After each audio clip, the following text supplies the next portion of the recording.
সুপ্রিয় দর্শক, আপনাদের সকলকে স্বাগত জানাচ্ছি। বন্ধুরা, আজকের এই ভিডিওটিতে রেভিনিউ ডিপার্টমেন্ট আন্ডারে তহসিলদারের যেটা আপনাদের নেওয়া হবে সামনের দিকে, এইটার জন্য আজকে আপনাদের জন্য আমি ফার্স্ট ক্লাস নিয়ে আসলাম, ক্লাস নাম্বার প্রথম। আর যে ক্লাসটা করাচ্ছি সম্পূর্ণ আমাদের গাইডবুক থেকে করাচ্ছি। তো ইতিমধ্যে আমাদের গাইডবুক অনেকে নিয়ে নিয়েছেন, যারা নিয়েছেন আপনাদের ক্লাস করতে হবে না, বাড়িতে বসে প্রিপারেশন করবেন। সিলেবাসটা অনেকটাই বড়, ঠিক আছে? যারা নিয়েছেন বাড়িতে বসে সম্পূর্ণ A to Z কমপ্লিট করবেন। আর ইউটিউবে আমি একটু একটু করে আমি দেওয়ার যতটুকু পসিবল হয় আপনাদেরকে ক্লাস করানোর চেষ্টা করব।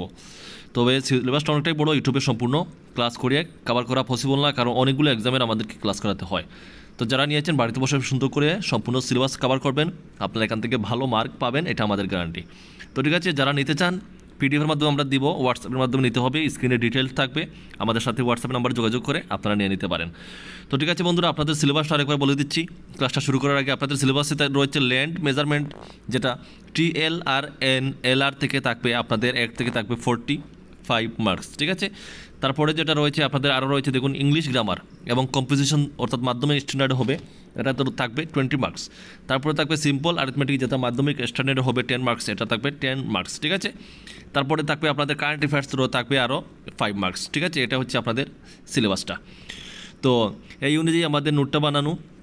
প্রথমে আমরা গাইডবুকে রেখেছি TLR এবং LR অ্যাক্টের 45 মার্কসের। এখানে আজকে আমরা ক্লাসটা এখান থেকে শুরু করব। এখানে কিছু ভূমিকা দেওয়া আছে, এটা আর পড়লাম না। আজকে হচ্ছে প্রথম অধ্যায়, ঠিক আছে? আপনাদের তহসিলদারের এক্সামটা কিন্তু আপনারা সম্পূর্ণ বাংলায় দিতে পারবেন। আমাদের কাছে বাংলা গাইডবুক অ্যাভেলেবল রয়েছে, এবং যাদের ইংরেজি লাগে আমাদের কাছে ইংরেজি অ্যাভেলেবল রয়েছে, আপনারা ইংরেজিও ভার্সনও নিতে পারবেন। তো প্রথম অধ্যায়ে আজকে কিছু দেখবো আমরা সংক্ষিপ্ত শিরোনাম, ব্যাপ্তি এবং আরম্ভ, যেটা আপনাদের LR, ঠিক আছে? TLR এবং LR যেটাভাবে শুরু হয়েছে, সেটার আমরা আরম্ভ হয়েছে কীভাবে, সেই বিষয় নিয়ে আজকে আমরা কিছু তথ্য এখানে জানবো এবং দেখবো, ঠিক আছে?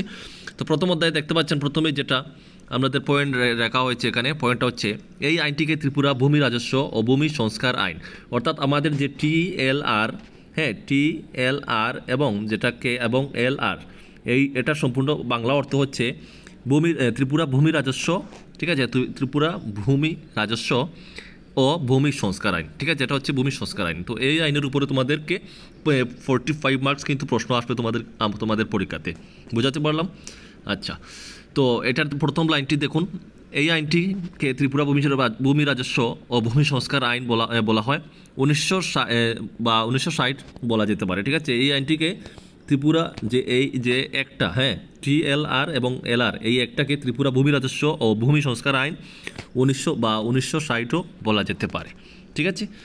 আচ্ছা, 2 নম্বর যে পয়েন্টটা দেখো, এটি সমগ্র কেন্দ্রশাসিত অঞ্চল ত্রিপুরা পর্যন্ত বিস্তৃত, ঠিক আছে? এটি সমগ্র কেন্দ্রশাসিত অঞ্চল এবং ত্রিপুরা পর্যন্ত কিন্তু এটা বিস্তৃত।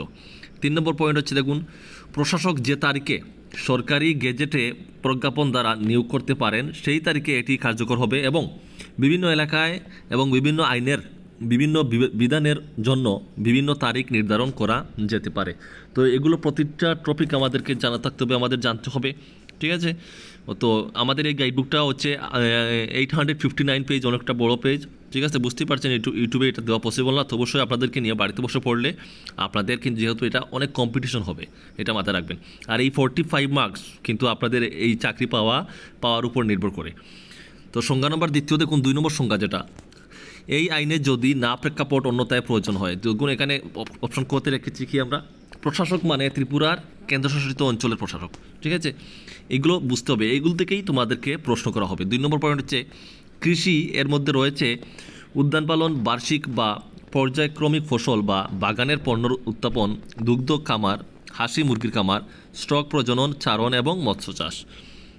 3 নম্বর পয়েন্ট দেখুন, মৌলিক হোল্ডিং, অর্থ কৃষি কাজের জন্য ব্যবহৃত জমি যা এলাকায় 2 স্ট্যান্ডার্ড একরের সমান, ঠিক আছে? তো আবারও বলে দিই, আমাদের কাছে ত্রিপুরা এবং ভারতবর্ষের সম্পূর্ণ যে কোনো পরীক্ষার জন্য গাইডবুক পাওয়া যায়, আপনারা আমাদের হোয়াটসঅ্যাপের মাধ্যমে নিতে পারবেন। এবং অনেকের প্রশ্ন থাকে TPSCর মাধ্যমে যেটা সাব ইন্সপেক্টর হবে, আপনারা অনেকে বলেন যে দাদা এটা কি বেঙ্গলিতে হবে? না, এটা সম্পূর্ণ ইংলিশ ভার্সন হবে, ঠিক আছে? আমরা গাইডবুকটাও ইংলিশ ভার্সনে বানিয়েছি, যেহেতু এটা TPSCর আন্ডারে না হবে, TPSCর আন্ডারে এটা ইংলিশ পরীক্ষা হবে, TPSCর আন্ডারে কোনো বাংলা মাধ্যমের পরীক্ষা হয় না। তো দেখুন, নেক্সট সংজ্ঞাটা দেখুন, সংগ্রাহক মানে জেলার কালেক্টর, এবং এই আইনের অধীনে একজন কালেক্টরের সমস্ত বা যে কোনো ক্ষমতা ও কার্যাবলী প্রয়োগ ও সম্পাদনের জন্য প্রশাসক কর্তৃক নিযুক্ত কোনো কর্মকর্তাকে অভুক্ত করে, ঠিক আছে? তো পরে আমরা একটা টপিক দেখব। দেখুন পরের টপিকটা হচ্ছে নাম্বারটা হচ্ছে এই আইনের সূচনা। এই আইনের সূচনাটা দেখো কোনো বিধানের সাথে সম্পর্কিত, এই আইনের সূচনা কোন বিধানের সাথে সম্পর্কিত দেখো, মানে ধারা 1-এর উপর, ঠিক আছে, মানে ধারা 1-এর উপর ধারা 3 এর অধীন একটি বিজ্ঞপ্তিতে সেই বিধানের ক্ষেত্রে নির্দিষ্ট তারিখ, ঠিক আছে। পরেরটা পয়েন্ট দেখো, সক্ষম কর্তৃপক্ষ। এখানে বলা হয়েছে দেখো যে কোনো বিধানের সাথে সম্পর্কিত মানে প্রশাসক কর্তৃক নিযুক্ত কোনো কর্মকর্তাকে সেই বিধানের উদ্দেশ্যে উপযুক্ত কর্তৃপক্ষ হিসাবে নিয়োগ করা। তো এগুলো তোমাদেরকে মুখস্থ করতে হবে, পরীক্ষাতে কিন্তু এরকম পয়েন্ট আসবে, প্রশ্ন আসবে, এগুলো তোমাদের এই অনুযায়ী আনসারগুলো রিপ্লাই করতে হবে। তারপরে দেখো তোমাদের এখানে যে বলা হয়েছে, তোমরা এটাকে 13 বলতে পারো রোমান সংখ্যায়, ঠিক আছে। এটা দেখো, অধ্যায় ব্যতীত পরিবার বলতে বোঝায় একজন ব্যক্তির সাথে সম্পর্কের ক্ষেত্রে সেই ব্যক্তির স্ত্রী বা স্বামী, তার সন্তান, নাতি নাতনি, পিতামাতা এবং ভাই বোন এবং যৌথ হিন্দু পরিবারের ক্ষেত্রে এই জাতীয় পরিবারের যে কোনো সদস্য, ঠিক আছে। আরেকটি পয়েন্ট দেখবো আমরা, ফ্যামিলি হোল্ডিং অর্থ কৃষিকাজে ব্যবহৃত জমি যা আয়তনে 6.4 স্ট্যান্ডার্ড একরের সমান। এগুলো সব কিন্তু এই আইনের আওতায় পড়ে। এগুলো এই পয়েন্টগুলো আমাদের সবগুলো এই আইনের আওতায় যেগুলো পড়ে, এগুলো আমাদের সবগুলো মুখস্থ করতে হবে, জানতে হবে। তারপরে দেখো, সরকার মানে কেন্দ্রীয় সরকার, অর্থাৎ ঠিক আছে, আমি সরকার মানে হচ্ছে কি সরকার, এটা হচ্ছে কেন্দ্রীয় সরকার, ঠিক আছে, এটা কেন্দ্র সরকারের। নেক্সট একটা টপিক দেখো, হোল্ডিং অর্থ দেখো অর্থভূমি রাজস্বের জন্য পৃথকভাবে মূল্যায়ন করা জমির একটি পার্সেল। হোল্ডিং হচ্ছে কি, হোল্ডিং হচ্ছে অর্থভূমি রাজস্বের জন্য পৃথকভাবে মূল্যায়ন করা জমির একটি পার্সেল। যেমন সরকার হচ্ছে মানে কেন্দ্রীয় সরকার, সরকার কি সরকার মানে কেন্দ্রীয় সরকার, ঠিক আছে। এরকম যতটা আমি বলছি তোমাদের, এই যেমন ফ্যামিলি হোল্ডিংয়ের অর্থ হচ্ছে এতটুকু থেকে এতটুকু, এগুলো প্রতিটা পয়েন্ট টু পয়েন্ট তোমাদেরকে পড়তে হবে। তারপরে যেমন এটা 13 অধ্যায় ব্যতীত এটার অর্থাৎ পরিবার যেটা, ঠিক আছে, পরিবার তোমাদেরকে এখান থেকে এতটুকু তোমাদের এটা মুখস্থ করতে হবে, এটাকে মানে কোনটাকে কী বলা হয়, ঠিক আছে। তো তারপরে যেমন আরেকটা সক্ষম কর্তৃপক্ষ মানে কি, এখান থেকে এতটুকু তোমাদেরকে যেটা আমি দিয়ে দিয়েছি অলরেডি, আবারও একবার তোমাদেরকে বোঝানোর জন্য এখানে দেখাচ্ছি, ঠিক আছে। তারপরে এই আইনের সূচনা এখান থেকে এতটুকু, অনেকে বোঝেন না, সেজন্য মানে একদম ডাইরেক্টলি বোঝানোর চেষ্টা করছি আমি সবগুলো। দেখুন এখানে যেমন সংগ্রাহক কি, তো মানে এটা জেলার কালেক্টর এবং এরকম হবে, ঠিক আছে, সম্পূর্ণটা। তারপরে যেমন রয়েছে মৌলিক হোল্ডিং, তোমাদেরকে মৌলিক হোল্ডিং মানে এখান থেকে এতটুকু, এরকম তোমাদেরকে নোট করতে হবে, এর জন্য এতটুকু দেখাচ্ছি। তো ঠিক আছে বন্ধুরা, আজকের মতো এতটুকুই থাকুক। আর আপনারা অবশ্যই যারা আমাদের কাছ থেকে নিয়েছেন সময় নষ্ট করবেন না, বাড়িতে বসে কমপ্লিট সিলেবাস কভার করবেন, কারণ অনেক কম্পিটিশন হবে।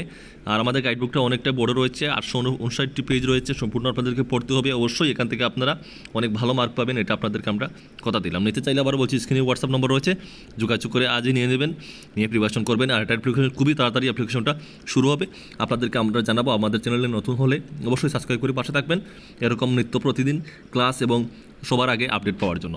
সবাই ভালো থাকবেন, দেখা হবে নেক্সট ভিডিওতে। জয় হিন্দ, জয় ভারত, বন্দে মাতরম।